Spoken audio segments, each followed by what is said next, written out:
Bila kita berada di lingkungan yang panas atau kita merasa kehausan, maka kita akan minum air putih. Sebagian besar tubuh kita terdiri dari air. Minum adalah cara termudah dan terbaik untuk menjaga hidrasi atau kecukupan cairan tubuh manusia. Jadi masuk akal bila kita perlu minum air putih. Bagaimana dengan bayi? Apakah bayi perlu diberi air putih? Ayo kita tanya ahlinya. Tonton video ini sampai tuntas. Jangan skip videonya agar didapat informasi yang jelas dan lengkap. Ikatan Dokter Anak Amerika atau American Academy of Pediatrics sangat merekomendasikan bahwa makan terbaik untuk bayi yang berusia kurang dari 6 bulan adalah air susu ibu dan atau susu formula. ASI mengandung makro dan mikronutrien dan 87%-nya terdiri dari air, sedangkan susu formula mengandung 85%-nya air. Faktanya lambung bayi berukuran kecil, kira-kira sebesar telur, dan ginjal sebesar anggur. Dengan memberikan air, maka akan berkurang tempat di lambung untuk ASI atau susu formula. Sedangkan bayi juga membutuhkan kalori dan nutrisi untuk pertumbuhan dan perkembangannya. Kebutuhan akan cairan sudah terpenuhi dengan memberikan ASI atau susu formula. Ada beberapa pertanyaan seputar pemberian air putih pada bayi. Pertama, kenapa bayi kurang dari 6 bulan belum diperbolehkan diberikan air putih? Faktanya, bayi hanya butuh ASI dan susu formula untuk memenuhi kebutuhan tubuh kembangnya, termasuk kebutuhan akan air atau cairan sudah terpenuhi dengan ASI atau susu formula. Ukuran lambung bayi yang kecil, sehingga harus berbagi tempat antara air dengan ASI atau susu formula. Sehingga bila kita memberikan air putih, maka jumlah air dan susu formula yang akan dikonsumsi akan berkurang, sehingga ini tidak akan memenuhi untuk tumbuh kembang bayi.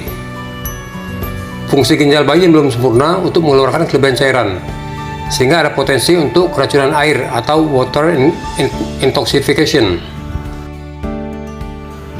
Jika bayi mengalami kelebihan cairan, ini akan mengencerkan darah, sehingga mengganggu keseimbangan elektrolit, terutama natrium, dan selanjutnya akan mengencerkan kadar natrium di dalam darah, yang kita kenal sebagai hiponatremia. Hiponatremia akan menimbulkan gejala seperti gangguan perilaku, kebingungan, mengantuk, muntah, kelemahan otot, susah bernapas, kejang, koma, dan kerusakan otak yang permanen. Pada usia berapa bayi boleh diberikan air putih? Umumnya pada bayi yang berusia lebih dari 6 bulan. Bila bayi sudah mendapat solid food atau makanan pendamping ASI, maka berikanlah air putih dengan gelas di antara waktu makannya. Ini akan membantu kecukupan akan cairan dan mencegah timbulnya konstipasi atau susah buang air besar atau sembelit. Bagaimana kita tahu kecukupan akan cairan pada bayi? Kita lihat dari frekuensi buang air kecilnya. Rata-rata frekuensinya 6-8 kali per hari dan popoknya selalu basah. Bagaimana bila bayi berada pada lingkungan atau udara yang panas? Pada orang dewasa, pemberian ekstra cairan atau air dapat mengembalikan status hidrasi atau kecukupan cairannya. Ada keinginan dari orang tua untuk memberikan ekstra cairan berupa air atau dengan mengencerkan susu formula. Ini tidak sesuai dengan standar cara mempersiapkan susu formula yang benar, sehingga ini tidak akan memenuhi kebutuhan kalori dan nutrisi pada bayi, dan ini akan mengganggu tumbuh kembang bayi atau anak. Solusinya adalah berikan ASI atau susu formula sesering mungkin untuk mengganti kehilangan cairan. Bagaimana bila bayi mengalami demam? Bayi dengan demam akan mengalami peningkatan kehilangan cairan tubuh seiring dengan kenaikan suhu tubuhnya, sehingga bayi rentan untuk terjadi dehidrasi atau kekurangan cairan.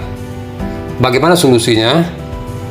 Tawarkan bayi atau anak untuk menyusui atau memberikan susu formula sesering mungkin untuk mengganti kehilangan cairan selama anak atau bayi demam.